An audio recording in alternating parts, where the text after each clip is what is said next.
Welcome and back, my fellow friends.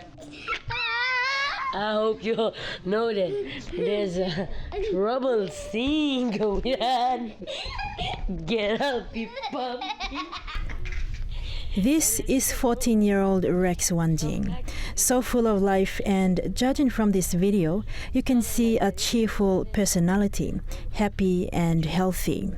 His parents say he liked to take videos of himself, and these two footages in particular were taken just a few days before his tragic demise. On the 13th of August, Rex was pronounced dead at the Port Moresby General Hospital. For a week after his death, the parents stated they were left clueless as to the cause of their son's death, being told by Pomjen he wasn't the only death on that same day. Rex had a minor ocular cyst on the right eye. No major health condition, just a growth. After lunch hour on the 12th of August, young Rex, accompanied by his mother, was said to have that cyst removed, a minor surgery. Because his dad said, oh, update me, just send pictures. So I kept snapping him, and I kept sending WhatsApp in his dad with the photos and everything. Then we walked in, and then the doctors told him, oh, Rex boy, the nurse, I think, you have to come in with the cannula on your hand. And he was full of life. He walked all the way in. He wasn't sick. Mommy, are you going to be there? And I said, I'm here, I'm always here. Hours later, young Rex was fighting for his life. And when they called me back and I went in, the first thing I saw him was he was shaking all over, like he was struggling for his life. So I asked the anesthetic, what happened to my son? I didn't send him like that. He was full of life. 4 days following the fatal event, Secretary for Health Dr. Osborne Liko released a circular number 50 of 2021 recalling an anesthetic called the propofol injection IP. While the circular released exposed loopholes or gave leeway for procurement systems to come under attack, Port Moresby General Hospital released a statement 7 days after the Secretary's circular.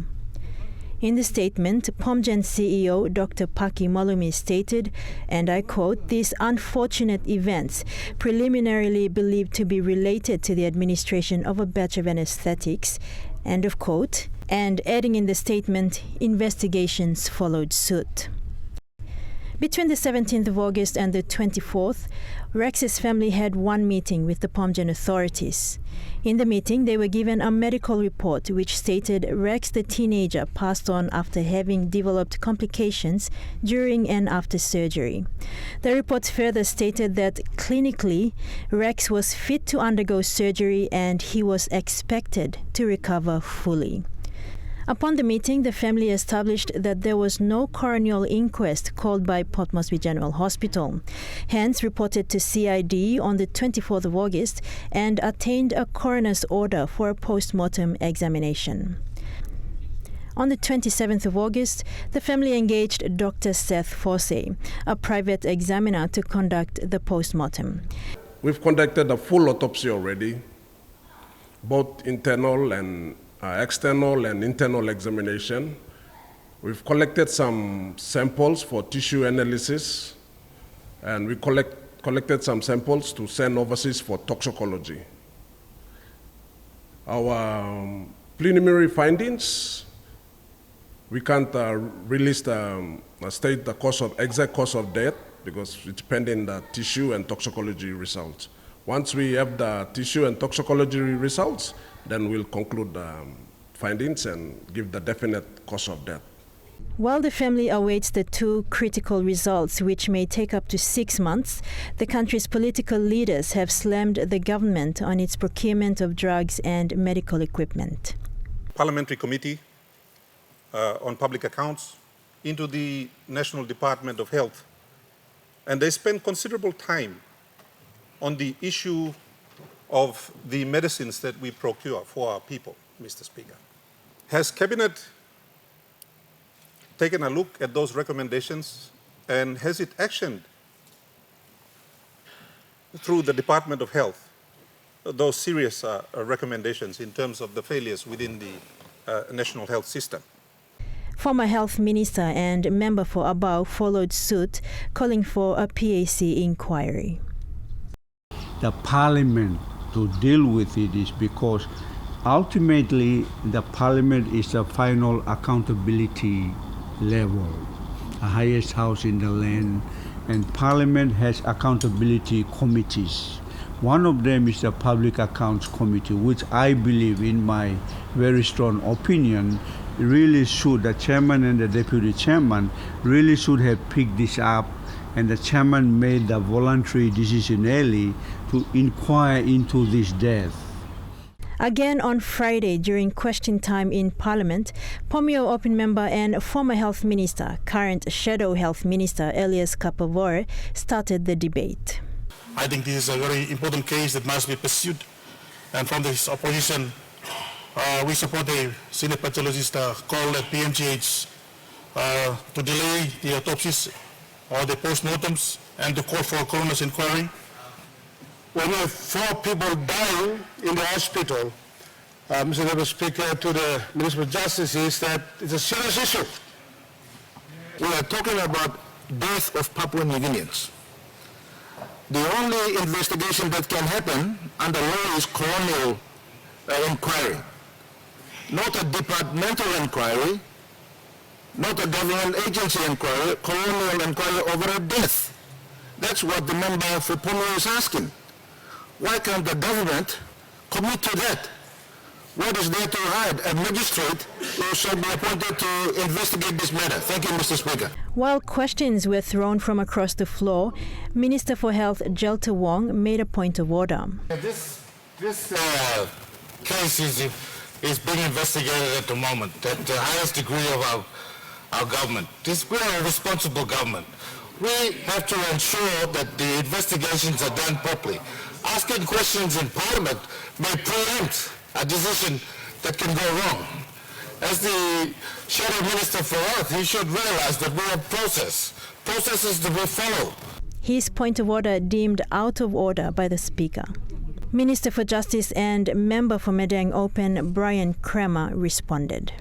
I believe this question was raised earlier in this session, but he's asking a specific question in whether the Department of Justice, as a minister responsible, can to direct a coroner's inquest. The answer is yes, in relation to that question. The specifics concerning that case, obviously it's an issue of national interest. And I believe I initially requested information from the Minister for Health, which he actually provided a brief that actually answers some of those questions that you asked in relation to the actual batches, where they came in from. I understand initially it was accused of a company called Borneo, but actually that's, from the findings, is not actually correct. But because it relates specifically in the health department, and I will give the opportunity for the health minister to issue a public statement, he has actually provided a brief at our request. Once we establish what are the causes of wrongful death, and then the issue of the department to move to a coroner's inquest, and then from there establish the cause of death to be what the actual issues based on facts, and then the state would then consider whether wrongful death on the side of the state, and also the pharmaceutical company that provided those batches. So those families can be compensated without having to take the state to court on a protracted case, win the case, and still don't get paid. So in that regard, I can give you a commitment by DJ, but again, we can't make actual specific comments until we receive a full investigation. But I welcome the question of the coroner's inquest, and we definitely will consider that. And once we establish what the facts are from the investigation from the health, and we hope in the next month, no later than a month, that some action can be taken in that regard. Thank you. Prime Minister James Marape, in response to the questions raised, said due care must be given when asking leading and suggestive questions, as investigations are currently underway. An adequate response has been made on this matter. Mr. Speaker, I'd like to point you to Section 141 of the Standing Orders. When matters are implied or there's an inference without actual substance, and especially in matters of sensitivity like this, due care must be given. Investigations, assurance to our country has already been given. Investigations are underway. We cannot make imputations or inferences whilst awaiting full investigation on this highly sensitive matter. The unfortunate deaths have raised a lot of questions in terms of the country's health standards and medical procurement systems. Meanwhile, the family of Rex are waiting for the results of the post-mortem. That will cost them about 6 to 10,000 kina, as the toxicology will be done in Australia. Lo family blangen. What rights do they have to claim against the health system and the state for the unfortunate and terrible loss of this young life, plus the other 6 who were all impacted on the same day by the use of this substandard medication that came through our substandard procurement system. Serpuka says all expenses relating to Rex should be met by the state. In terms of this one, the costs have to be borne by the state, because this is a death in a hospital on an unusual situation. So the inquiry confirms that the drugs were of the wrong type and wrong doses were given, and the process didn't comply with the process of procurement, then obviously the state has to take responsibility. And in the process, obviously, we have to compensate the families. Benjamin and Ryla are still traumatized. According to a Facebook post last night by Ryla, the mother of Rex, she is still trying to deal with the trauma of losing her son. At the end of the post, calling for help to seek justice for the young Rex. If we have to have justice for him, then let get justice, so it won't happen to other kids like that. It has to be an eye-opener to other, people. Other innocent lives.